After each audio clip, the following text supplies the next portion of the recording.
नारायण नमस्कृतं नरं चैव नरोत्तमं देवी सरस्वती व्यासं ततो जयमुदीरयेत् नष्टप्रायेषु अभद्रेषु नित्यं भागवतसेव्या भगवती उत्तमश्लोके भक्ति भवति नैष्टिकी कृष्णाय वासुदेवाय देवकीनन्दनाय च नन्दगोपकुमाराय गोविन्दाय नमो नमः। मूकं करोति वाचालं पङ्गुलङ्घ्यते गिरिं यत्कृपातमहं वन्दे परमानन्दं माधवं श्रीचैतन्येश्वरं श्रीगुरुदीनतारिणं। श्रीमद्भागवत पुराण 7वां स्कंद अध्याय 6। प्रहलाद जी का असुर बालकों को उपदेश। प्रहलाद जी ने कहा, मित्रों, इस संसार में मनुष्य जन्म बड़ा दुर्लभ है। इसके द्वारा अविनाशी परमात्मा की प्राप्ति हो सकती है, परंतु पता नहीं कब इसका अंत हो जाए। इसलिए बुद्धिमान पुरुष को बुढ़ापे या जवानी के भरोसे न रहकर बचपन ही भगवान की प्राप्ति कराने वाला साधनों का अनुष्ठान कर लेना चाहिए।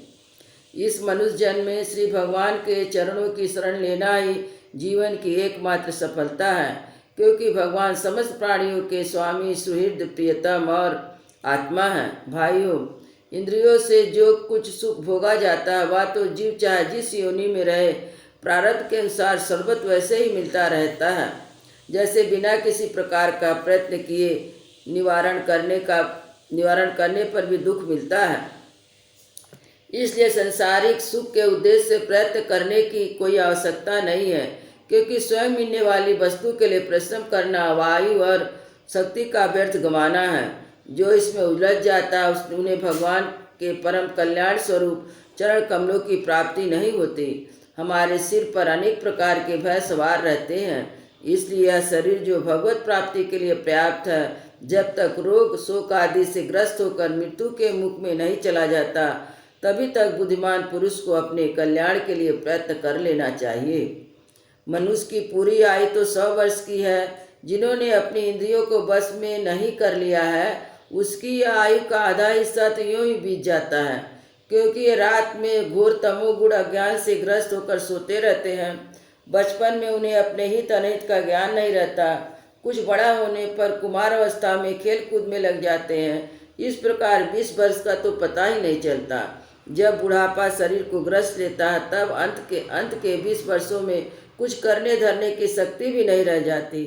रह गई बीच की कुछ थोड़ी सी आयु, जिसमें कभी ना पूरे होने वाले बड़ी बड़ी बला कामनाएं हैं। बलात् पकड़ रख लेने वाले मोह और घर द्वार की आसक्ति है, जिसे जीव इतना उलझ जाता है कि उसे कर्तव्य अकर्तव्य का ज्ञान ही नहीं रहता।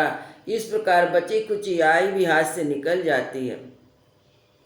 दैत्य बालकों, जिनकी इंद्रियां बस में नहीं है, ऐसा कौन सा पुरुष होगा जो घर गृहस्थी में आसक्त और माया ममता की मजबूत फांसी में फंसे हुए अपने आप को उससे छुड़ाने का साहस कर सके। जिसे चोर, सेवक, व्यापारी अपने अत्यंत प्यारे प्राणों की बाजी लगाकर संग्रह करते हैं और इसलिए उन्हें प्राणों से अधिक वांछनीय है, उस धन की तृष्णा को भला कौन त्याग सकता है। जो अपनी प्रियतमा पत्नी के एकांत सहवास, उसकी प्रेम भरी बातों और मीठी मीठी सलाह पर अपने को निछावर कर चुका है, भाई बंधु और मित्र के स्नेह पास में बंध चुका है, नन्हे नन्हे शिशुओं की तोतली बोली पर लुभा चुका है, भला वह कैसे छोड़ सकता है।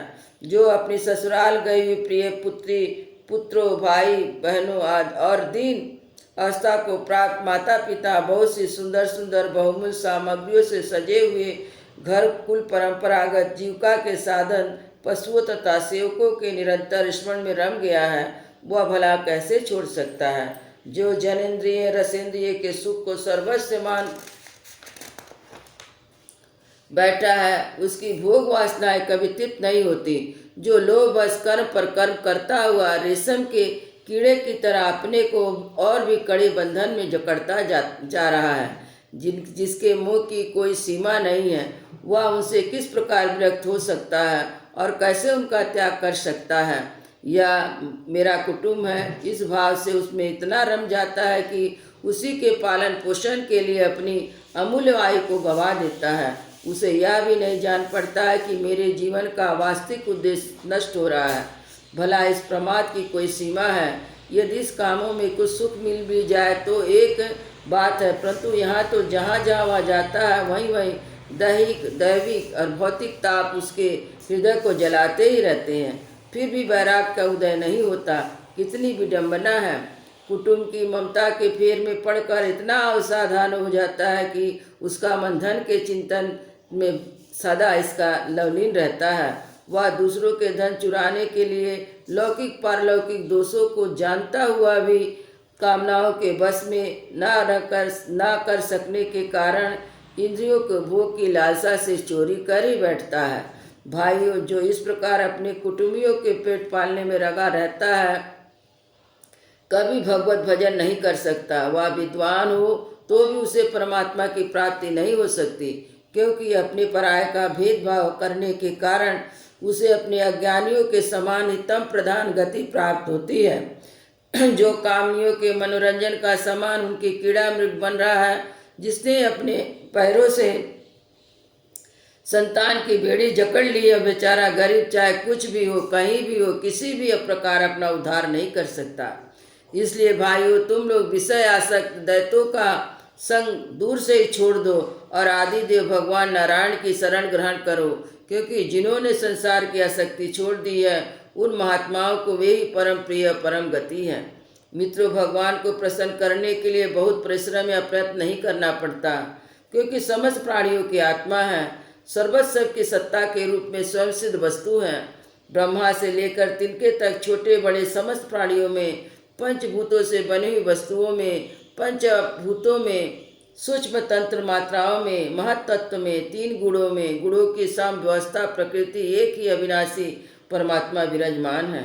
वही समस्त सौंदर्य माधुर्य ईश्वर की खान है।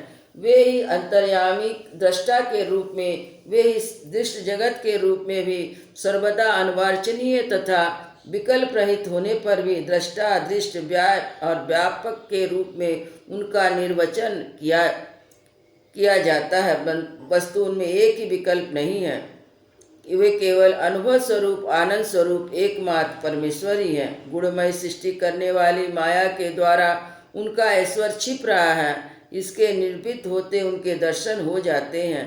इसलिए तुम लोग अपने दैत्यपन का आश्रय संपत्ति का त्याग करके समस्त प्राणियों पर दया करो, प्रेम से उनकी भलाई करो, इसी से भगवान प्रसन्न होते हैं। आदि नारायण अनंत भगवान के प्रसन्न हो जाने पर ऐसी कौन सी वस्तु है जो नहीं मिल जाती। लोक और परलोक के लिए जिन धर्म का अर्थ आदि की आवश्यकता बतलाई जाती है, वे तो गुणों के परिणाम से बिना प्रयास के स्वयं ही मिलने वाले हैं।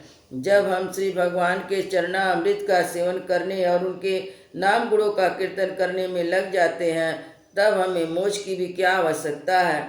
जो शास्त्रों में धर्म अर्थ काम इन तीनों पुरुषार्थ का वर्णन है, आत्मविज्ञा कर्म कांड न्याय तर्क शास्त्र दंड नीति जीविका के लिए विविध विधि साधन, वे सभी वेदों के प्रतिपाद्य विषय हैं। परंतु यदि अपने परम हितैषी परम पुरुष भगवान श्री हरि की आत्मसमर्पण करने का सहायक है, तभी मैंने सत्य मानता हूँ, अन्यथा सब के सब निरर्थक हैं। ये निर्मल ज्ञान जो मैंने तुम लोगों को बतलाया बड़ा ही दुर्लभ है। इससे पहले नर नारायण ने नारद जी को उपदेश किया था। यह ज्ञान उन सब लोगों को प्राप्त हो सकता है जिन्होंने भगवान के अनन्य प्रेमी एवं अकिंचन भक्तों के चरण कमलों की धूलि से अपने शरीर को नहला लिया है। यह विज्ञान सहित ज्ञान विशुद्ध भगवत धर्म है।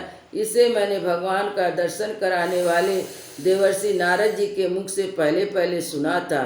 प्रहलाद जी के सहपाठियों ने पूछा, प्रहलाद जी, इन दोनों गुरुकुल को छोड़कर किसी गुरु को तो न तुम जानते हो न हम, ये ही हम सब बालकों के शासक हैं। तुम एक तो अभी छोटी अवस्था को दूसरे जन्म से पहले ही महल में अपनी माँ के पास रहे हो। तुम्हारा महात्मा नारद जी से मिलना कुछ असंगत सा जान पड़ता है। विप्रवर, इस विषय में विश्वास दिलाने वाली कोई बात हो तो उसे कहकर हमारी शंका मिटा दो। वृंदावन बिहारी लाल की जय। जय श्री राम लला की जय। गुरु महाराज की जय। जय जय सीताराम।